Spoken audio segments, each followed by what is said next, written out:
a child learn a musical instrument compared to an adult? How fast can they learn a second or third language? They learn fast, right? Because why? How many people you hear a song and it'll take you back to when you were a child? Raise your hand. How many people it's not a song, but maybe it's a fragrance or a food that will take you back decades? Because information combined with emotion became a long-term memory, right? Because we're not logical, we're what? We don't do things logically all the time. We do things what? Emotionally, right? Because we're not logical, we're biological.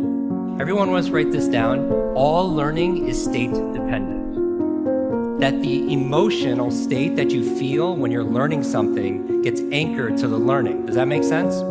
By the way, what was the state that you felt back in school?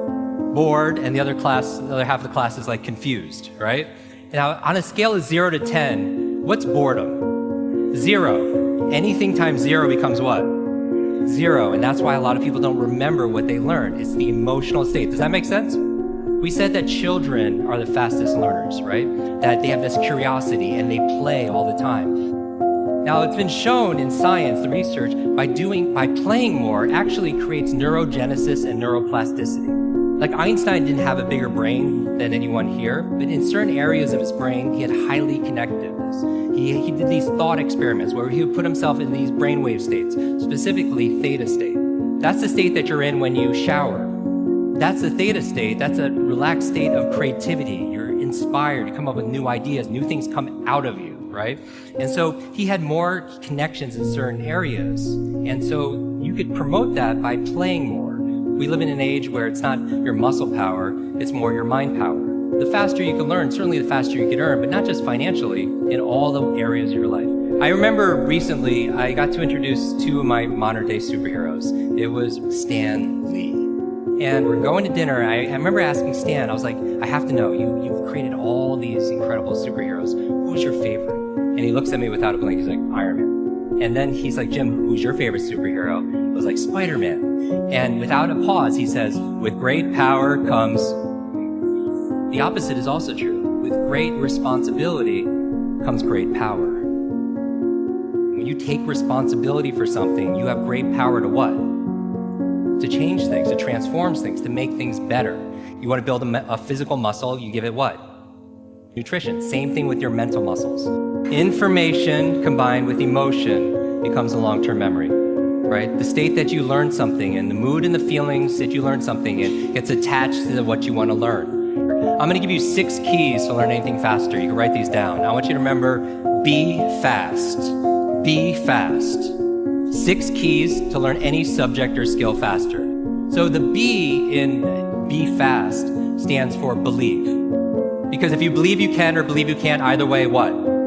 Either way, you're right. All behavior is belief driven. How many people here talking about memory? Because memory, forgetting is a state. A lot of people say, oh, I have a bad memory, right? They always think I have memory, or I have focus, or I don't have focus, or I have creativity, I don't have creativity. I want you to scrap that. Creativity is not something you have, it's something you do. Memory is not something you have, it's something you do. There's no such thing as a good or bad memory. There's just a trained memory and an untrained memory.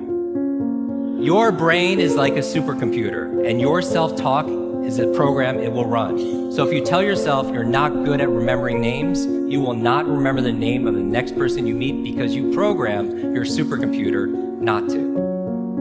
Your mind is always eavesdropping on your self-talk. And so the challenge here is this: too much information, too little time. The amount of information is doubling at dizzying speed, but how we learn it, how we remember it, has that changed at all? Your brain cycles through different brain waves. Beta is when you're most awake. Delta is when you're asleep. Theta is right above delta. That's the state of creativity we talked about. Like in between theta and beta, when you're most awake, is a state called alpha. Right? It's a state you go in when you meditate. State you go into when you do deep breathing. State you're also in when you watch television. The alpha state is a great state to learn in, though. So how do you keep your brain active? So smart devices could be extremely convenient. I'll give you a third villain: digital dementia. This is the idea that we're outsourcing our brains to our smart devices. We're so reliant on our smartphones that our smartphones are making us stupid. It's convenient. I don't want to memorize 500 phone numbers, but we've lost the ability to memorize one. There is no learning without remembering. So B is believe. Believe you can, believe you can. Now the E, I'm going to go through these really fast, is exercise. Exercise. And what I mean by this is I mean physical exercise. Because your brain, the primary function of your brain is to control your movement. As your body moves, your brain grooves. If you want to learn any subject or skill faster, the F is to forget. Forget. A lot of people don't learn faster because they feel like they know it already, right? So you want to forget about anything else than what you're learning here, temporarily. The A in fast stands for active. You take notes, you ask questions, you participate in it. The S in fast stands for state, that all learning is state dependent. All learning is state dependent. I never want to learn in a bored state, right? Most people, like when they read, they're in a bored state. People wonder why they don't remember what they read. So control your state. Finally, the T in fast and B fast stands for teach. You learn with the intention of teaching it to somebody else. If you had to teach this to somebody when you got back home, your team, your family, your friends, would you learn it differently, right? So you learn with the intention of teaching to somebody else. Because when you teach something, you get to learn it twice. Let me close with this. When I got home, there was a package waiting for me. I opened up. I don't know if you could put the slide on, please. I opened it up, and there's this photograph. There's a photograph of me and the entire cast of X-Men. And even better than Halle Berry and Jennifer Lawrence and everything that's on there was the note from the chairman. It said this: Jim, thank you so much for sharing your superpowers with all of us. I know you've been looking for your superhero school since you were a kid. Here's your class photo. So my question for you is this: if you could go back to that child inside of you, that younger self, and right now tell them something that they need to hear, what would that be? And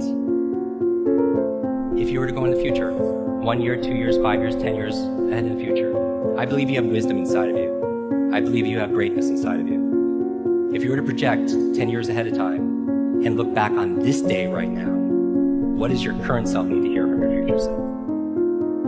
I have a quote that I get quoted on more than anything else. It talks about an egg and stress, that your egg is like your life, that if an egg is broken by an outside force, life ends. But if it's broken by an inside force, life begins.